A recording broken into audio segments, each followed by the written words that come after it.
ज्ञान की छत्र छाया में रहकर अपने जीवन रूपी मंदिर का निर्माण कर रहे हैं। गुरुदेव क्या करते? For the structure that will rise, time is with materials filled our todays and yesterdays are the blocks with which we will. हमारे जीवन रूपी मंदिर का निर्माण प्रत्येक दिन के सुकर्म और कुकर्म रूपी ईंटों से हो रहा है। तो मनुष्य को चाहिए कि अपने मंदिर, जीवन रूपी मंदिर का निर्माण भगवत भक्ति, सत्संग और सदाचार रूपी ईंटों से करे। तो गुरु महाराज की असीम अनुकंपा है। अभी हम लोग रामचरितमानस सदग्रंथ से पाठ श्रवण कर रहे थे। रामचरितमानस की रचना भगवान शिव जी ने किया। रचि महेश अनिज मानस राखा, अटाई सुसमय शिवासन भाखा। रामचरितमानस की रचना भगवान शिव जी ने किया और समय पाकर मां पार्वती से सुनाए। तो अभी हम लोग गोस्वामी तुलसीदास जी महाराज की वाणी सुन रहे थे। लोग कहते गोस्वामी तुलसीदास जी राम के भक्त हैं, वे राम की भक्ति करते थे, राम की उपासना करते थे, लेकिन वास्तव में ऐसी बात नहीं है। गोस्वामी तुलसीदास जी महाराज गुरु के भक्त थे, इसलिए गुरु की वंदना किए। बंदो गुरु पद कंज कृपा सिंधु नरोपरि, महामोह तम पुंज जासु बचन रवि कर निकर। मैं गुरु महाराज के चरणों की वंदना करता हूं, जो कृपा के सिंधु और मनुष्य रूप में ईश्वर, जिसका वचन महामोह रूप अंधकार राशि को नाश करने के लिए सूर्य की किरणों का समूह। इसलिए गुरु की पूजा करनी चाहिए। गोस्वामी तुलसीदास जी महाराज एक जगह कहते, राम नाम कलि काम तरु, राम भगति सुरधेनु, सकल सुमंगल मूल जग गुरु पद पंकज रेणु। कलयुग में राम का नाम जो है कल्प वृक्ष के समान। कल्प वृक्ष के नजदीक जाइए, जो इच्छा करिएगा वह चीज मिलेगी। राम भक्ति सुरधेनु, और राम की भक्ति क्या का धेनु गाय। लेकिन गोस्वामी जी का इतना होने पर भी आपका कल्याण नहीं होगा। अगर आप कल्याण चाहते हैं तो क्या कीजिए? कहा गुरु पद पंकज रेणु। जब तक गुरु के चरणों में आप प्रेम नहीं कीजिएगा तब तक आपका कल्याण नहीं होगा। तो एक मुसाफिर थे, कहीं जा रहे थे यात्रा पर। चलते चलते घनघोर जंगल में प्रवेश करते हैं, थकान आई, एक वृक्ष की छाया में जाकर बैठ गए। बहुत जोरों की प्यास लगी थी, मने मन सोचने लगे थोड़ा जल मिल जाता। जैसे इच्छा करते हैं उसी पेड़ के नजदीक अपने आप जल की धारा बहने लगा, झरना बहने लगा। मुसाफिर सोचते हैं अभी अभी मैं इधर से आया हूँ, कुछ नहीं था, सूखा जमीन था, झरना कहां से आया।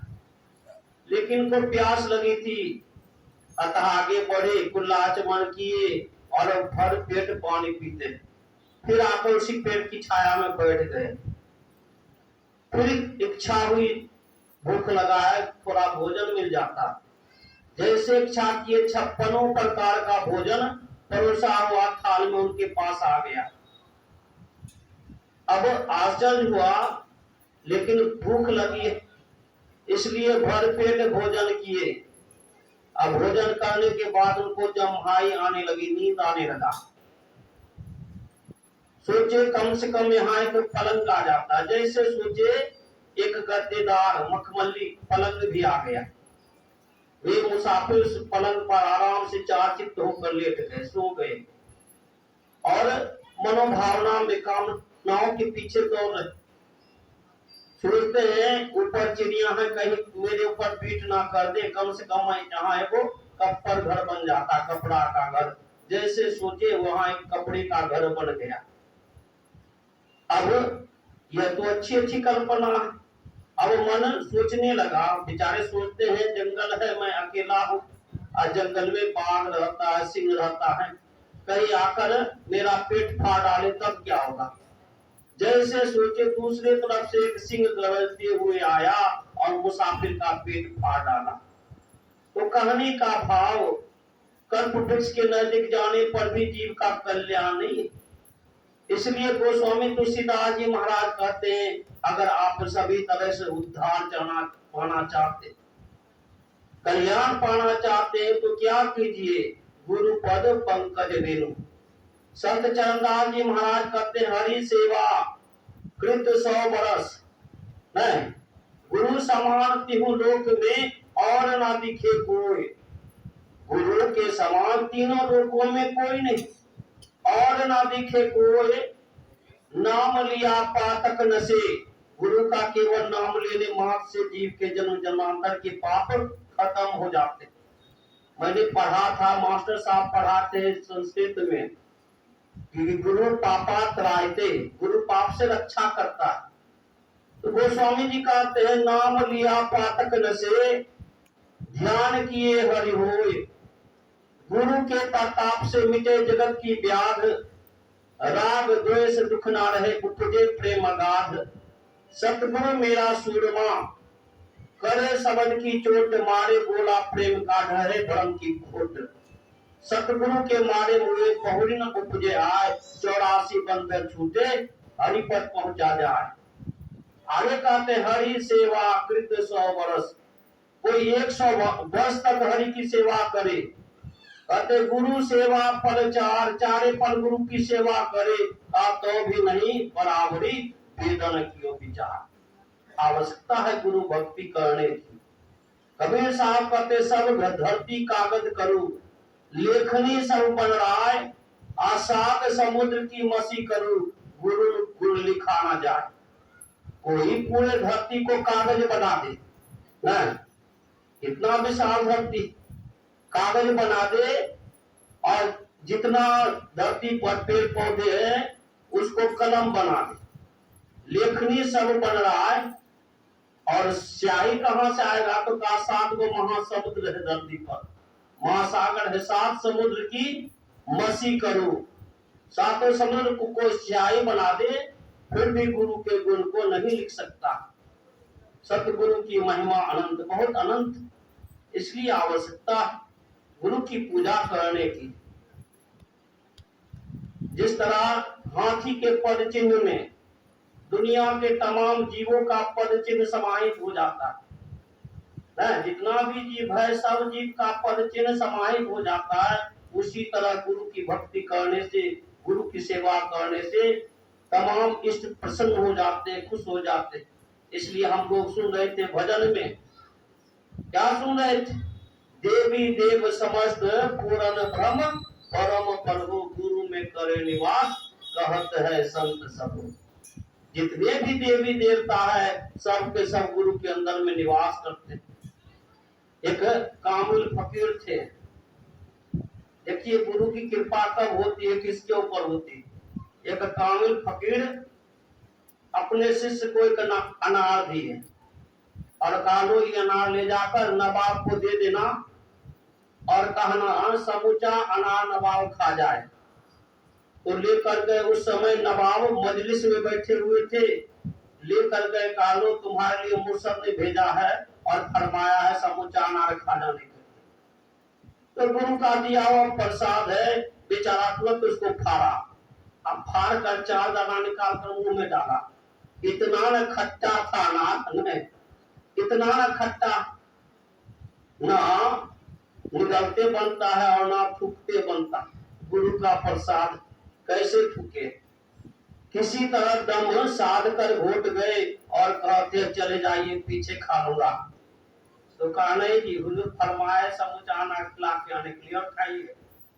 अब बात कैसे नहीं माने, उनसे बड़े पुनः 5 दाना निकाले, किसी तरह मुंह में डालकर घोटे और हाथ जोड़कर कहते चले जाइए। कहा नहीं और खाओ। समूचा अनार बोले खाने के लिए। अब बेचारे खा 10 दाना दम घुट रहा, कहा खाने के लिए। किसी तरह 4 दाना निकाले, मुंह में डाले और हाथ जोड़कर विनती करते, चले जाइए, पीछे खा लूंगा अभी काम। तो चले आए। मुर्शद पूछते हैं नवाब को अनार दिया जी? कहा हाँ हजूर दिए। समूचा अनार खाया नवाब? कहा नहीं हजूर, 5 5 और 4 कुल 14 दाने ही खाए। जैसे सुने उनका मुर्शद माथा ठोकने लगे। मैं क्या करूं, उसके भाग में उतना ही लिखा था, अगर वह समूचा अनार खाया होता तो उसकी नवाबी सारी जिंदगी चलती। अब उसकी नवाबी मात्र 14 वर्ष ही चलेगी। देखिए गुरु की कितनी महिमा, आवश्यकता गुरु के बताए रास्ते पर चलने की। गुरु जो बताते हैं उस रास्ते पर चलेंगे तो जीव का कल्याण होता है। जीव उद्धार का द्वार पुकार कहा, कहाँ है?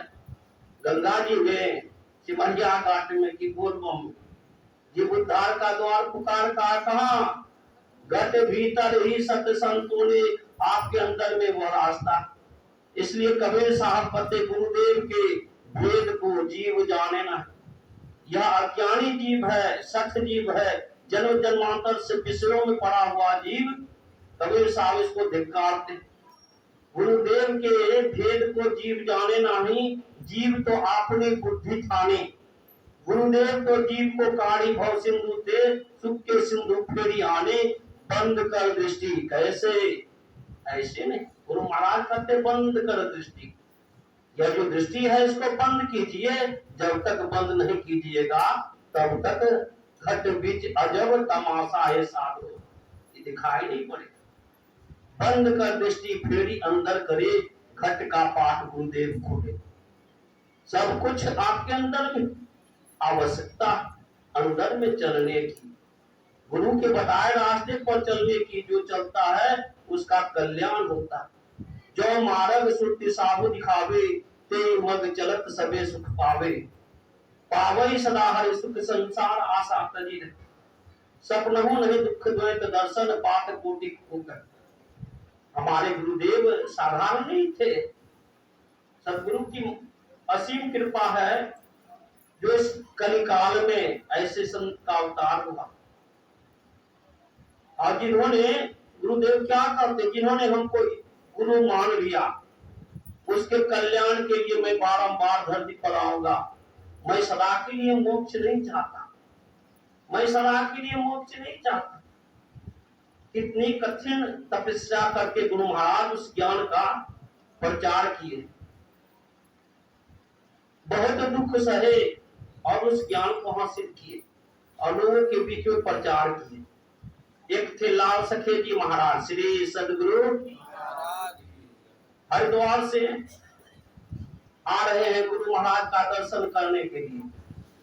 कुप्पा घाट रेलगाड़ी में बैठे, जिस बोगी में बैठे हैं उस बोगी में बगल में दंपति, पति और पत्नी भी बैठी। गाड़ी खुली और उसी बोगी में 4 युवक भी आकर बैठ गए बगल में। चारों बदमाश था। गाड़ी जब खुली तो चारों अपना काम चालू कर दिए। पहले तो उसके पति को मारने लगे, मारपीट कर हाथ पैर बांध दिए और ले जाकर पखाना वाला डब्बा में बंद कर दिया। उसके बाद उसके पत्नी के सर में जितना गहना जेवर था सब छीनने लगा, रुपया पैसा था सब छीनने लगा। उससे भी नहीं हुआ तो उसके साथ गलत व्यवहार, दुर्व्यवहार करने लगा। बगल में महात्मा जी बैठे थे, उनसे रहा नहीं गया। कहते हैं जी तुम्हें धन लेना था, ले लिया, इसके साथ ऐसा दुर्व्यवहार क्यों कर रहे हो? तो चारों बदमाश का परेशी का काम तमाम कर।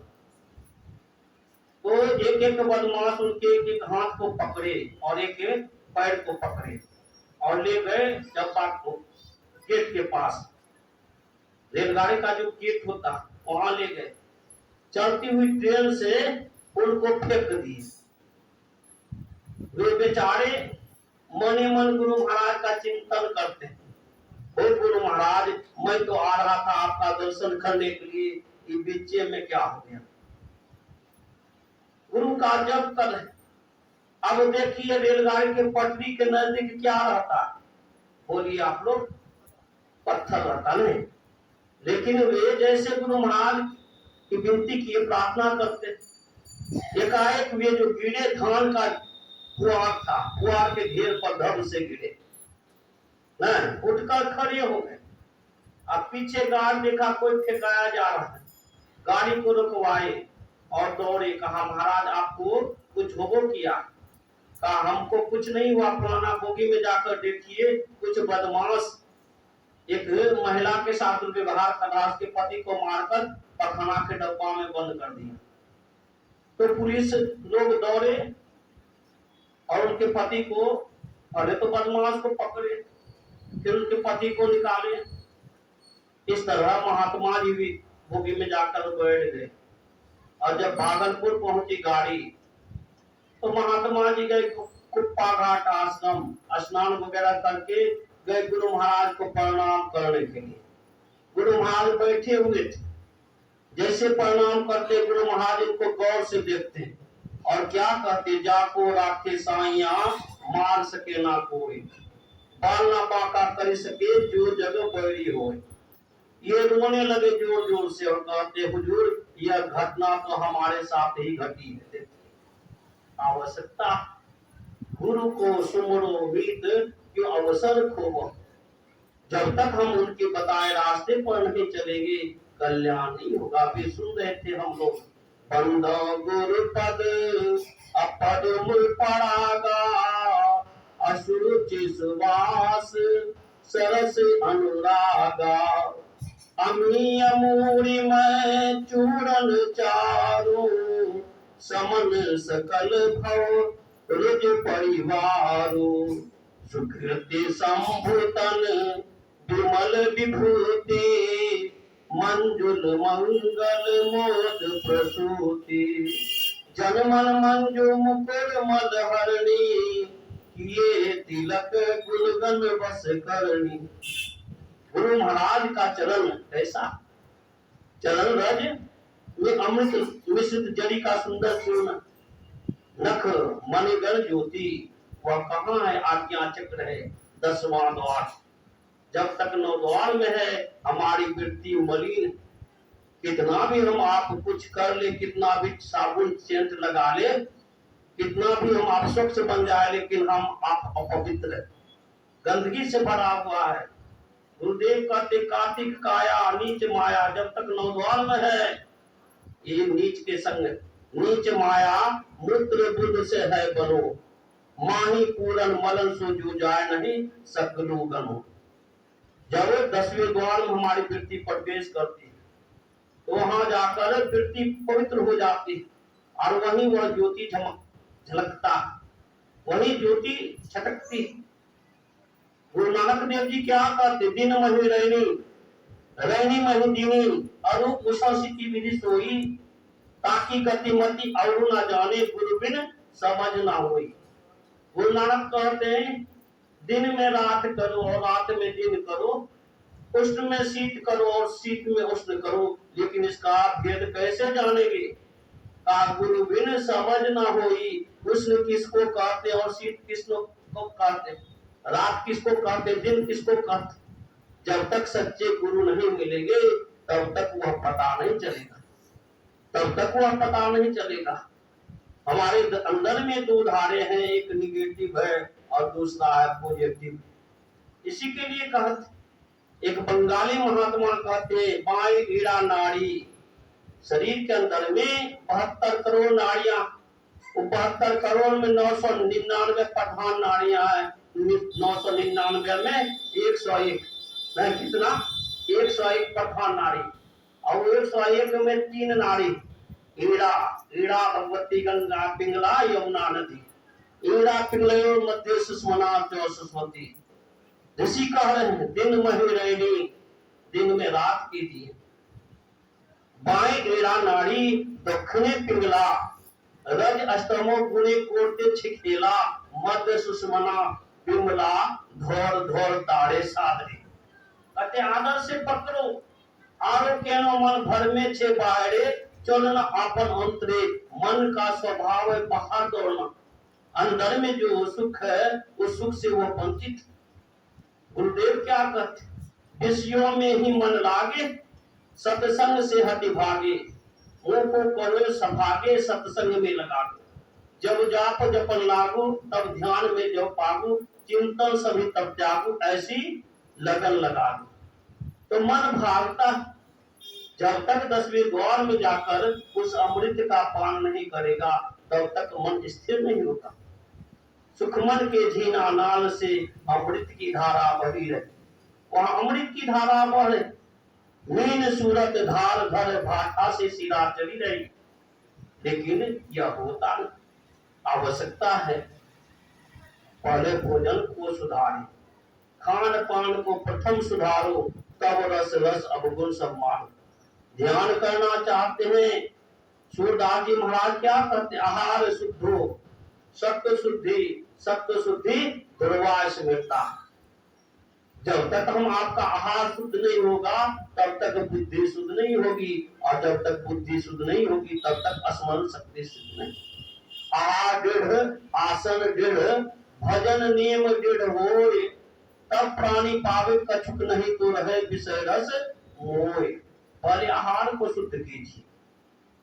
हम लोग ध्यान करने बैठते हैं, 3 बाधाएं आती है। रामकृष्ण परमहंस जी महाराज कहते थे कथा, एक मुसाफिर थे, कहीं जा रहे थे, रास्ते में उनको 3 डाकू मिला। श्री सदगुरु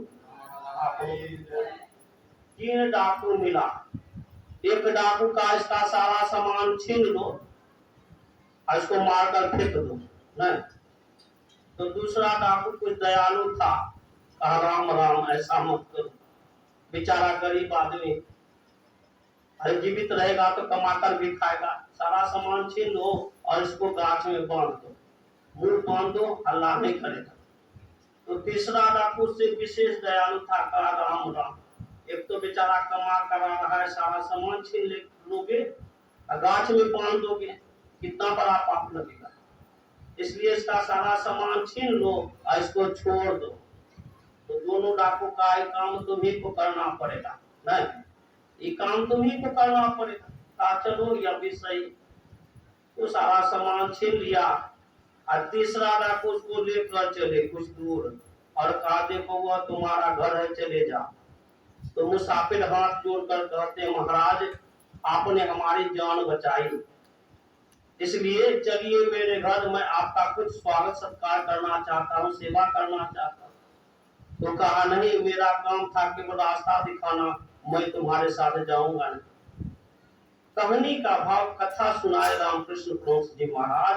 जब हम ध्यान करने बैठते तो वो बहुत को देखिएगा झुकते हैं, ऐसे करते हैं, झुकने। लगान में ध्यानाभ्यास शिविर चल रहा था, आई वो माता जी बैठली, बच्चे धब से गिरी फटाक से, ऐसा भी होता। तो ये आलस है, गुनाहन है, तो ये क्या है, तमोगुण का प्रतीक, आपको आगे बढ़ने नहीं देगा। आप चाहेंगे जप करे ध्यान करे, लेकिन आप गिर जाइएगा, नींद आएगी, सो गए, कहाँ चले गए, घंटा समय बैठे 2 घंटी बजी, श्री सदगुरु महाराज की जय, ये आपका समय बर्बाद। दूसरा रजोगुण, इससे अगर बच गए तो दूसरा वृत्ति हमारे अंदर में, दूसरा डाकू है, बैठे जप करने के लिए होने लगा कब नहीं, बैठे थे गुरु की मूर्ति का ध्यान करने के लिए, संसार का ध्यान होने लगा। तो यह दूसरा रजोगुणी वृत्ति है, यह भी आपको बढ़ने नहीं देगा। तब क्या कीजिए, कहा गगन की ओट निशाना, निशाना कहाँ होना चाहिए, आकाश मंडल के ठीक बीचों बीच गगन की ओट निशाना है। देखिए कैसे बैठे थे, कुछ ऐसे बैठिएगा आप लोग, आशीर्वाद करो बैठिए, नहीं एक में कहा सब सकते हैं। अरे टेलीविजन देखते हैं, टेलीविजन उसमें देखिए कभी कभी दिखाता है नो सिग्नल, सिग्नल सब भाग गया, कुछ लक्ष्य नहीं दे रहा। तो कहा क्यों भागा, तो कहा एंटीना थोड़ा टेढ़ा हो गया, ऊपर में डिश टेढ़ा हो गया, इसलिए फिगर नहीं दे रहा। हम आपका एंटीना क्या धर गर मस्तक, यही एंटीना टेढ़ा होगा क्यों दिखाई पड़ेगा, नहीं। गुरुदेव कहते धर गर मस्तक, गगन की ओट निशाना, दाहिने सूर्य चंद्रमा बाएं, तन दिन के बीच छिपाना, ऐसे का तन की कमान, शरीर को एकदम कमान कितना सीधा रखिए, जैसे तसे लचर पचर से भक्ति नहीं होगी। तन की कमान सुरत का रोदा, अशब्द बाण ले ताना, तब आपके अंदर में वह ब्रह्म ज्योति झलकेगी। नहीं, कबीर साहब कहते पानी में आग लगे अंधे को सूझे। पानी में आग लगे, जिसके अंदर में ब्रह्म शक्ति है, ब्रह्मचर्य का शक्ति है, उसके अंदर में वह शक्ति ऊर्ध्वगामी होता है। और अंतराकाश में जब वो ब्रह्मांड में प्रवेश करता है तब उसके अंदर में आग लग जाती है। अंधे को सूझे, जो बहिर्जगत से बिल्कुल अंधे हो गए, बाहर से बिल्कुल अंधा हो गए, ना जागृत की दृष्टि काम कर रही है, ना मानस दृष्टि काम कर रही है, ना स्वप्न की दृष्टि काम कर रही है, तब उसको दिखाई पड़ेगा, तब उसके अंदर में दिव्य दृष्टि खुलेगी। अभी सुने, सुजय राम आचरित मणि मानिक, अद्भुत प्रगट जहाँ जो जेहि खानिक। उसके अंदर में सूझने लगता है, एक जगह बैठे रहते। भगवान शिव जी कहते बिंदु मनोनयम कृत्वा दूरदर्शन मापनुयात, अन्नादे मनोनयम कृत्वा दूर सर्वन कारणम।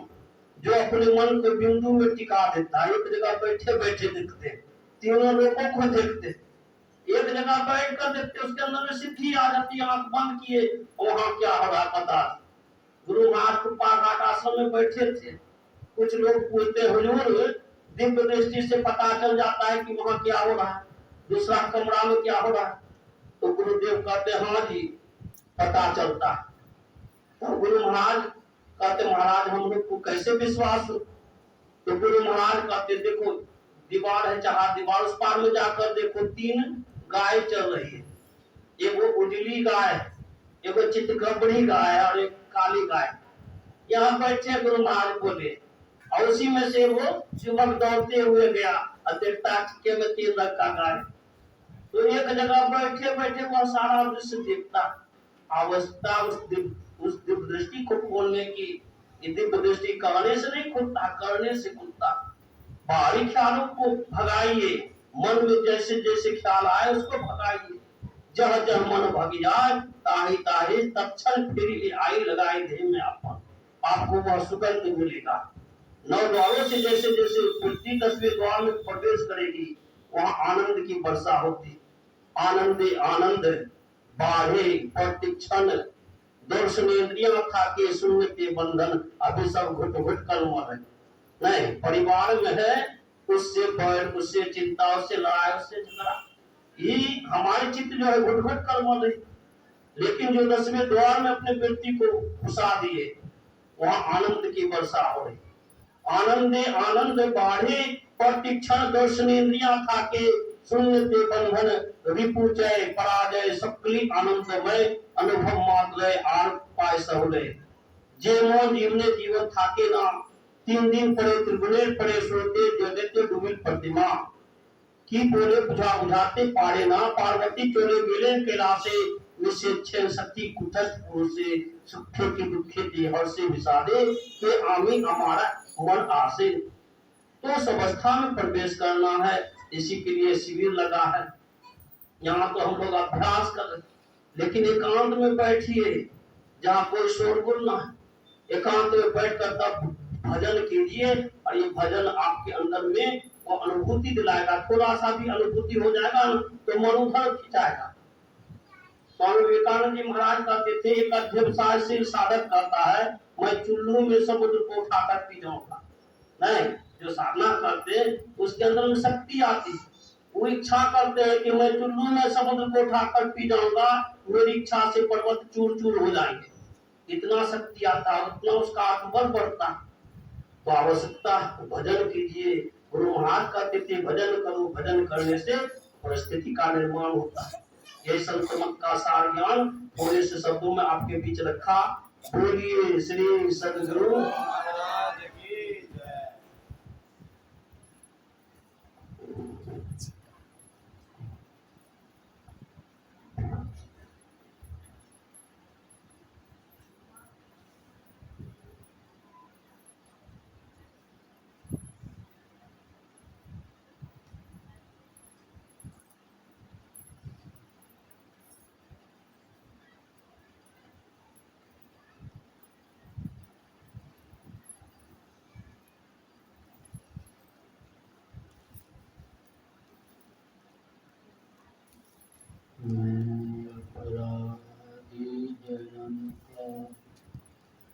नख सिख विकार तू दाता दुख भंजन निधि करो संभार धन्य धन्य सतगुरु सुखद महिमा कही जाय जो कछु कहूँ तुम्हारी कृपा मोहि कछु बसाय जयति जयति श्री सतगुरु जो पांग पद धरा जो कस रक्षा कीजिए बार बार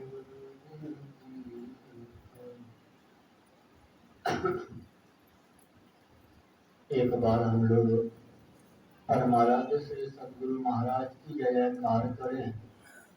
बोलिए श्री सद्गुरु महाराज की, श्री सद्गुरु महाराज की, श्री सद्गुरु महाराज की। अव्यक्त रूप में सर्वत्र विराजमान परमाराध्य श्री सद्गुरु महाराज के चरणों में कोटिशः नमन। मंचासीन श्रद्धेय आनंद बाबा, उपस्थित धर्म प्रेमी सज्जनों, आदरणीय माता एवं भक्तिमती बहनों, अभी पाठ और प्रवचन में सुन रहे थे गुरु की महिमा। गुरु के संबंध में बतलाया जा रहा था और ऐसा कहा गया कि इनके लिए कितना हूँ कह, लेकिन कह करके कोई अंत नहीं कर सकता। सात समंद की मसी करो, लेखनी सब बन रहा है, धरती सब कागज करो, गुरु गुण लिखा न जाए। गुरु की महिमा जो है बहुत है, इसीलिए कहा संत कबीर साहब के वचन में है, बिन सतगुरु नर रहत भुलाना। शर्त लगा हुआ है, गुरु तो बहुत मिलते हैं। एक स्थल पर कबीर साहब कहते हैं कि गुरु जो होते हैं ऐसे ऐसे गुरु होते हैं जो अपने तैरने की विद्या नहीं जानते हैं और लोगों को तैराने की हिम्मत रखते हैं। हम तैरा ही देंगे, पार कर ही देंगे। एक होते हैं पत्थर गुरु, जैसे नदी में पत्थर ढेला, पत्थर फेंक दीजिए, क्या होगा? पत्थर आकाश में उड़ने लगेगा, नहीं, क्या होगा? पानी के नीचे तह पर, जमीन पर जाकर के बैठ जाएगा। एक होता है पत्तल गुरु, पत्ता को पानी में फेंक दीजिए, क्या होगा? तैरेगा। लेकिन उस पर एक ढेला रख दीजिए, तब क्या होगा? डूब जाएगा। वैसे पत्थर गुरु जो होते हैं अपने भी नहीं तैर सकते हैं, लेकिन लोगों को तैराने की क्षमता रखते हैं, अर्थात कहते हैं हम तैरा ही देंगे, पार कर ही देंगे। और दूसरे पत्थर गुरु जो हैं अपने तो तैर सकते हैं, लेकिन दूसरा अगर उसको पकड़ ले तो अपने भी डूबेगा, दूसरा भी डूबेगा। मैंने कई बार सुल्तानगंज में देखा, नाव से पार करते हैं, बहुत भीड़ होती है नाव पर चढ़ने में, तो कितना आदमी फिसल करके गिरे, नाव के नीचे चले गए। जो तैराक है, अच्छे तैराक, गया डूब करके उनको निकाल लिया ऊपर करके। लेकिन साधारण तैराक अगर होगा तो अपने भी डूबेगा, और जो डूबा हुआ है तो है ही। तीसरा कहा वह गुरु जो कट्ठल गुरु, काठ की नाव होती है, नाव रहती है पानी में, पानी में नाव है, नाव पर सैकड़ों आदमी चढ़ता है, नदी के इस पार से उस पार चला जाता है। उसी तरह से कट्ठल गुरु जो होते हैं, अपने तो पार होते ही हैं, उनके छत्र छाया में उनके सहारे जो होते हैं, हजारों लाखों व्यक्ति संसार सागर को पार कर जाते हैं। इसीलिए कहा गुरु की महिमा अनंत, अनंत किया उपकार, लोचन अनंत उघारिया, अनंत दिखावन हार। गुरु की महिमा अनंत है, अनंत किया उपकार, कितना उपकार किया इसका हिसाब लगाना मुश्किल है। कहा लोचन, देखने की दृष्टि जो है, शक्ति जो है, लोचन अनंत उघारिया, अनंत दिखावन हार, अनंत अर्थात परमात्मा को दिखा देते हैं। ऐसे गुरु के लिए कभी साहब कहते हैं बिन सतगुरु नर रहत भुलाना। जब तक सतगुरु सच गुरु नहीं मिलेंगे, नर मनुष्य आदमी भुलाया हुआ रहेगा। कभी आप लोग भुलाते हैं? हम तो बहुत बार भुलाए, बहुत बार भुलाए। जाना है कहाँ, जा रहे हैं कहाँ, लोगों से पूछते हैं तो कहता है इधर रास्ता नहीं है। कहाँ जा रहे हैं? फलाने जगह जाना है, उधर से जाइए। आप लोग शायद नहीं भुलाए होंगे। हमारा दिमाग कमजोर है, और कमजोर दिमाग जिनका होता है वही भुलाते हैं। जिनका दिमाग ठोस रहेगा नहीं भुलाएगा। कभी साहब कहते हैं बिन सतगुरु नर रहत भुलाना, खोजत फिरत राह नहीं जाना। रास्ता खोजते फिरते हैं, कौन सा रास्ता? सुख मिल जाए, दुख नहीं आवे, यही रास्ता, यही मार्ग खोजते हैं। और इसके माध्यम से कहानी कही कि एक गरेरी था, भेड़ बकरी को चराने के लिए पहाड़ के जंगल में जाते थे, नित्य प्रतिदिन जाते थे। एक दिन की बात है, भेड़ बकरी को चराने के लिए पहाड़ के जंगल में गया। देखा एक सिंह का बच्चा, आंख बंद थी। आंख बंद क्यों थी?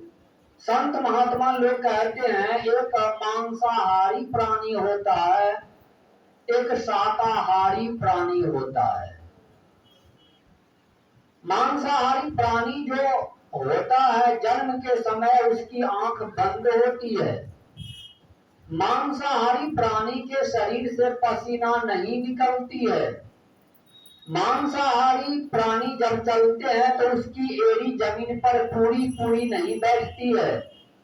मांसाहारी प्राणी के दांत और नख नुकीले होते हैं, जिससे मांस को नोच नोच कर खाता है। इस तरह से दोनों में भेद बतलाया गया, अंतर बतलाया गया। सिंह का बच्चा था, मांसाहारी था, आंख बंद थी। कुछ लोग कहते हैं कि मानव के लिए जब यह बात लागू करते हैं तो मानव शाकाहारी श्रेणी में आ जाते हैं, लेकिन मानव सर्वाहारी है, अर्थात सब कुछ खा सकते हैं। मानव सब कुछ खा सकते हैं, लेकिन यह तो बनोरी बात है। मानव सब कुछ खा सकते हैं तो और प्राणी क्या खाएंगे? आप लोगों के पास गाय होगी, नहीं है तो किन्हीं और के पास गाय होगी, उसको बांध दीजिए खूंटा में, 10 दिन कुछ नहीं दीजिए खाने के लिए, घास भूसा चोकर खल्ली गुंडा कुछ नहीं दीजिए, और 11वें दिन मांस ला करके पूरा एक टोकरी मांस दे दीजिए आगे में, गाय खाएगी? लेकिन मानव ऐसा है कि मानव खा लेगा। तो सिंह का बच्चा, उसकी आंख बंद थी, भेड़ बकरी जो भेड़ कर रही थी, सिंह का बच्चा सोचा कि मेरे जाति का है, आंख तो बंद थी, दिखता था नहीं, और उसी भेड़ बकरी के संग हो लिए सिंह का बच्चा। भेड़ बकरी पहाड़ पर जाए तो उसके संग में पहाड़ पर जाए, भेड़ बकरी गरेरी के घर जाए तो वह भी उसके घर जाए। इस तरह रहते रहते सिंह के बच्चे की आंख निकल आई, लेकिन सिंह का बच्चा अपने आप को भेड़ बकरी ही समझते रह गया कि मैं भी यही भेड़ बकरी हूं। गरेरी उसको लकड़ी के इशारे पर पहाड़ पर ले जाए, घर ले आवे।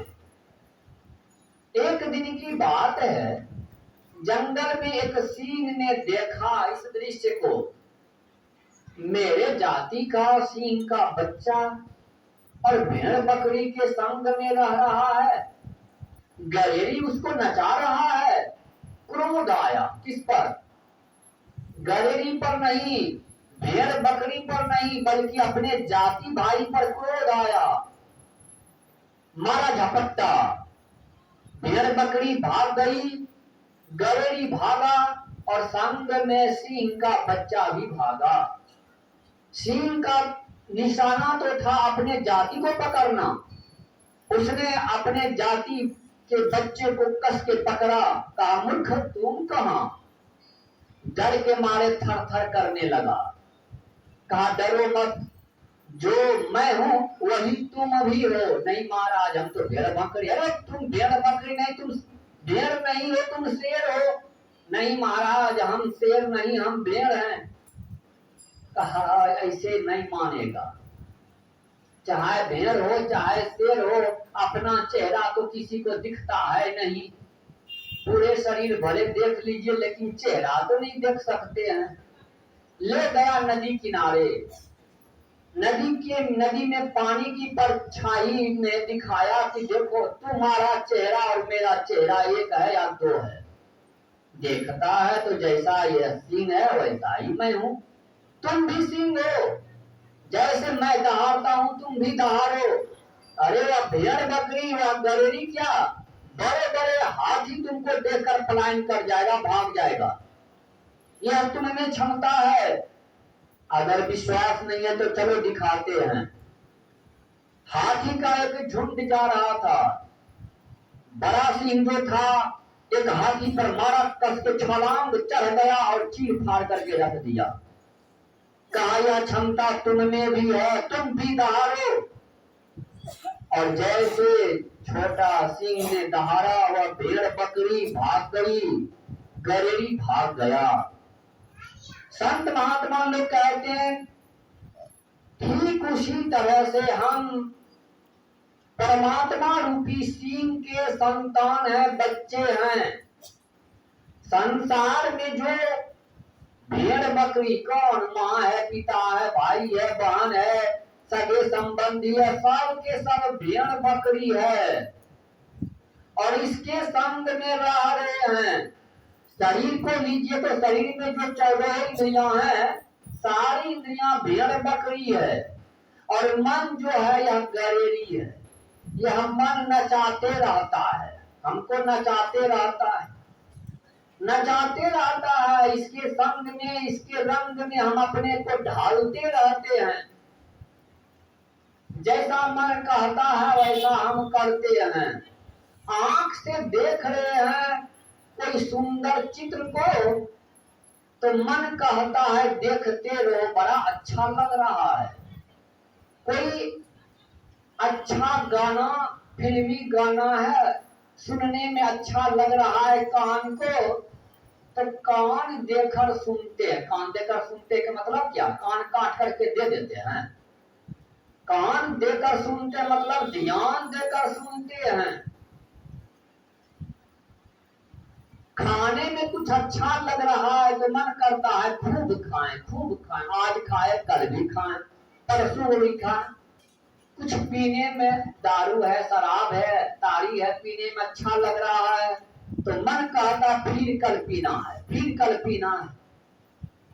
इस तरह से भेड़ बकरी के संग में रहकर हम भी भेड़ बकरी बन गए और उसी के इशारे पर हम नाचने लगे।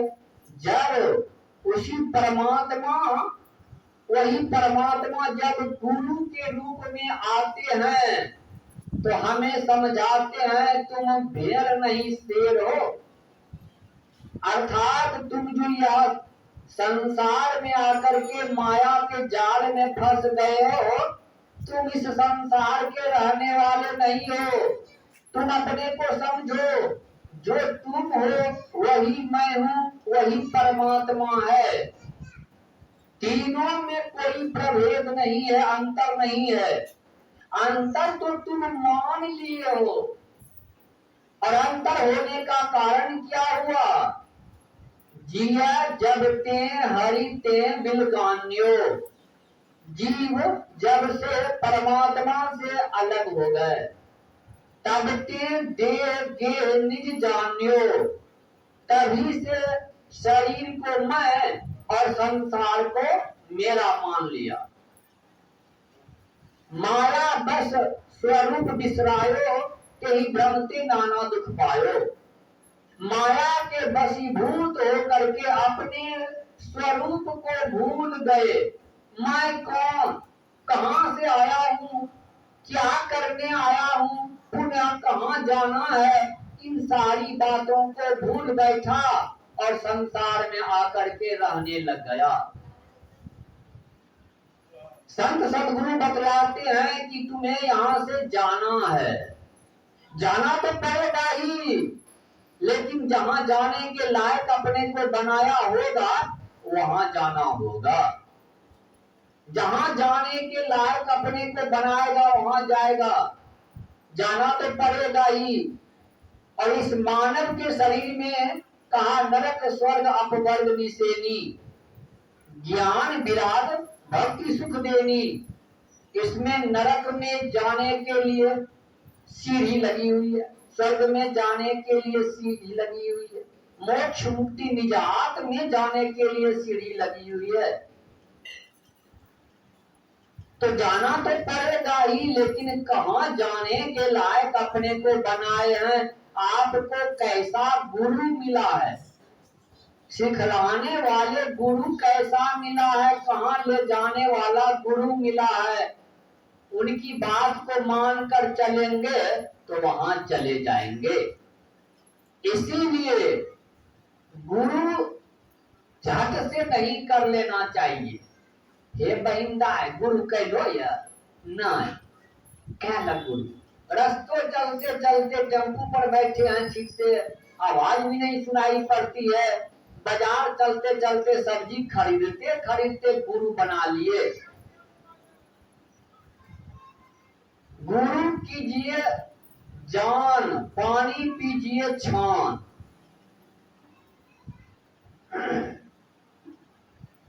गुरु महाराज जल्दी दीक्षा नहीं बतलाते थे और उनके गुरु परम संत बाबा देवी साहब जो थे, परमाराध्य सदगुरु महाराज से हिदायत करते थे। कम से कम जो 2-2.5 घंटा भी भजन के लिए समय नहीं निकाल पाता है, अर्थात ध्यान करने के लिए समय नहीं निकाल पाता है, उनको दीक्षा मत बताना। अगर उनको बता भी देगा तो वह दीक्षा लेकर करेगा क्या?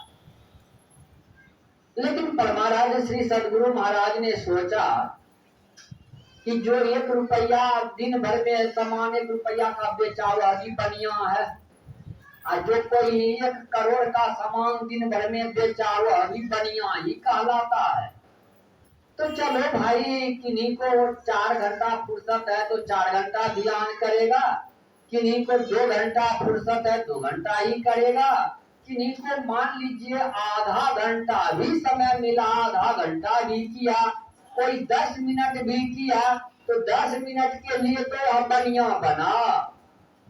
वह भजन 10 मिनट भी किया तो करते करते भजनी हो जाएगा। थोड़ा थोड़ा करते करते बहुत हो जाएगा। कन कन जोड़े मन जुड़े, खाते निबड़े सोए, बूंद बूंद जो घड़ा भरे, टपकत निबड़े सोए। एक एक दाना को जमा करते करते मन हो जाता है, और घड़ा में एक एक बूंद पानी चूने से घड़ा भर जाएगा, और नीचे अगर छिद्र हो तो बूंद बूंद पानी गिरने से घड़ा खाली हो जाएगा। उसी तरह थोड़ा थोड़ा भी अगर ध्यान करेगा तो भजनी हो जाएगा। लेकिन हाँ, शौक होना चाहिए। अगर है शौक मिलने का तो हरदम लौ लगाता जा। अगर परमात्मा से मिलने का शौक है, गुरु से मिलने का शौक है, तो हरदम लौ ख्याल लगाए रखिए, हरदम लौ लगाता जा। शौक होना चाहिए। गुरु महाराज जहां जाते थे सत्संग में, कोई आया, गुरु महाराज हमको दीक्षा बतला दीजिए। गुरु महाराज देखते थे कि ये सही में भूख इनको है कि झूठ-मूठ का खाना मांग रहा है। कहते अच्छा ठीक है, देखिए जी फलाने जगह सत्संग होगा, वहां पर आइए। तो फलाने जगह सत्संग हुआ, आए, फिर हुजूर हमको दीक्षा बता दिया। ठीक है, फलाने जगह सत्संग होगा वहां पर आएंगे। पहले बुलाते थे, इनको गरज है कि नहीं। और जब देखता था कि जहां जहां कहते चला आता है, तब दीक्षा बतलाते थे। लेकिन जिनको इतना गरज नहीं है, हमारे गांव में आए हैं, तो चलो हम भी जान लेते हैं क्या बतलाता है। तो गुरु महाराज हमको भी दीक्षा बतला दीजिए। तो गुरु महाराज कह दिए फलाने जगह आइए, तो ऐसे नहीं किया, ऐसे नहीं किया। क्यों? इसीलिए कि उनको भूख तो है नहीं झूठ मूठ का, हमको भी खाना दीजिए। भजन करने की भूख हो तब तो दीक्षा का महत्व समझेगा। सरकार सब विद्यार्थी को साइकिल दी, कपड़ा, पोशाक, खाना पीना सब कुछ दे रहे हैं। किस लिए? कि विद्यार्थी पढ़े, और साइकिल ले लेकर के कुछ दिन चलाए, कचरा में फेंक दिए। कहा है पैसा तो हमारा लगा नहीं, उसमें मंगनी में मिला, अरे जो चलाए टूट गया फूट गया, फेंक दी, कोई बात। लेकिन अपने पसीने की कमाई जब उसमें लगती तब वैसे फेंक देते। विद्यार्थी जाता है पढ़ने सरकारी स्कूल में, अब माँ कहती आज चल जाना बकरिया चराने। कहा है पैसा तो नहीं ना लग रहा है, पैसा नहीं। लेकिन प्राइवेट पढ़ने जाता है, ट्यूशन कोचिंग में जाता है, एक दिन अगर नहीं जाएगा, अरे पढ़ने नहीं गया पैसा लगता है, आज नहीं कहेगा अभी बकरिया चराने जाओ। कहा है पैसा खर्च हो रहा है, उसके लिए ताकीद है कि जाओ पढ़ने। लेकिन जब मुफ्त में पढ़ाई हो रही है उसके लिए नहीं कहेगा पढ़ने काहे नहीं गया। तो उसी तरह से जो मुफ्त में दीक्षा मिलती है, जिसमें कोई परेशानी नहीं है, तो उसको कुछ समझते नहीं है। दीक्षा ले लिए, बाबा हम तो भूला गए। कितना दिन हुआ दीक्षा लेना? बाबा 11 साल 12 साल हो गया होगा। कौन बाबा से लिए थे? याद नहीं है बाबा, फलना जगह सत्संग हुआ था, आए थे। अब कौन बाबा था? मुंडन किया हुआ था, दाढ़ी थी, अब न बाबा का गुरु किए हैं और गुरु का नाम भी नहीं याद है, कर लिया ही भी नहीं याद है, क्या बतलाया वो भी याद नहीं है। तो दीक्षा का क्या महत्व आप समझे, क्या महत्व समझे। बैंक जाते हैं, नोट की गड्डी आपको हाथ में दे दिया, कहीं एक सौ जाली नोट निकल गया, तब दौड़ते जाते हैं बैंक कि हमको देखिए ना 100 रुपया का नोट जाली मिल गया, इसको बदल दीजिए, फटा हुआ है तो बदल दीजिए। क्या परमात्मा के लिए, गुरु के लिए ऐसा कभी किए हैं कि दौड़ के जाते हैं कि सत्संग हो रहा है, जाना है, गुरु महाराज आए हैं। गुरु नानक देव जी एक गांव में साल में एक बार सत्संग करने जाते थे, 4 दिन 5 दिन रहते थे, सत्संग करके पुनः चले जाते थे। एक बार की बात है, सत्संग कर रहे थे, देखते हैं एक व्यक्ति हाथ में घास काटने वाला कचिया कहते, नहीं यहाँ के लोग क्या कहते हैं, कचिया कहते हैं, हम जहाँ रहते हैं कचिया जानते भी नहीं, वहां के लोग कचिया किसको कर, हसुआ कहते हैं। बस जगह जगह की अलग अलग भाषा है। तो हाथ में घास काटने वाला कचिया और हाथ में रस्सी लिए खड़ा होकर थोड़ी देर सुनते थे। एक दिन की बात है, गुरु नानक देव जी उनको बुलाकर कहा, जी तुम क्या करते हो। बाबा हम घास काट करके बाजार में बेचते हैं, उसी से मेरे परिवार का गुजर बसर होता है, बहुत गरीब आदमी है बाबा, मेरे पास कुछ नहीं है, कोई व्यवसाय नहीं है, कोई रोजगार नहीं है, जमीन जायदाद नहीं है, बस केवल रहने के लिए घर, छोटा सा घर है। गुरु नानक देव जी ने कहा, अगर तुम्हारे पास खाने पीने के लिए प्रचुर मात्रा में संपत्ति हो जाए तो तुम सत्संग करेगा। कहा क्यों नहीं करेंगे। कहा ठीक है जाओ। अब ठीक है जाओ कह दिए, लेकिन उसने समझा नहीं, क्या बोले, चला गया। दूसरे वर्ष पुनः आए, किसी सज्जन से पूछते हैं, जी फलाना आदमी का समाचार को कैसा है। कहा गुरु महाराज वह तो अब बहुत अमीर हो गया, बहुत अमीर हो गया। अच्छा ठीक है, जो भी हो गया जरा जाकर कह देना गुरु नानक देव जी आए हैं, जरा बुलाए। ठीक है कह दूंगा। जाकर कह दिए गुरु नानक देव जी आए हैं, याद किए हैं। हाँ हाँ जाएंगे, लेकिन क्या करें, आज तो अमुक काम है, करके कल जरूर जाएंगे। कल हुआ नहीं आए, पुनः कदर ही आया नहीं, जाकर फिर कह देना। इस तरह से कहने वाले कहते रहे, सुनने वाले सुनते रहे, 4 दिन 5 दिन सत्संग हुआ, नहीं आए। गुरु नानक देव जी की विदाई हो गई, गुरु नानक देव जी जाने लगे, संजोग से उनके घर होकर के ही जा रहे थे। छत पर अनाज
छोड़ दिए भाई, 2 मिनट में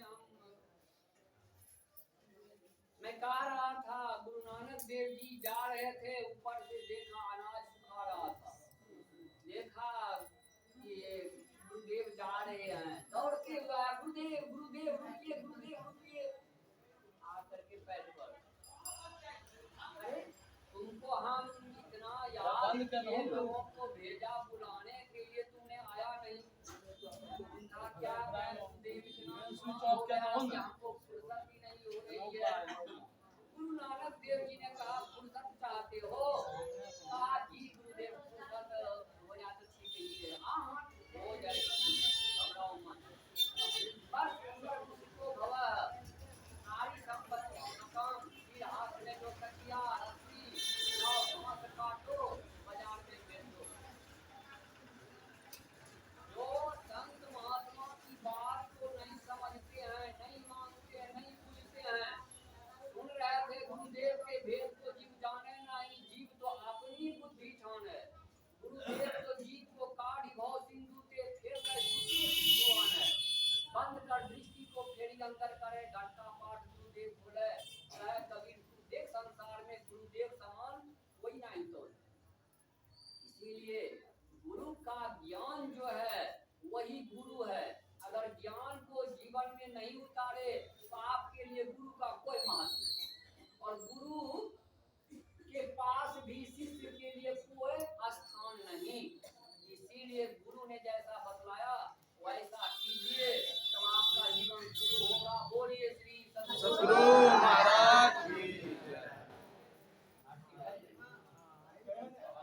आरती संगर सद्गुरु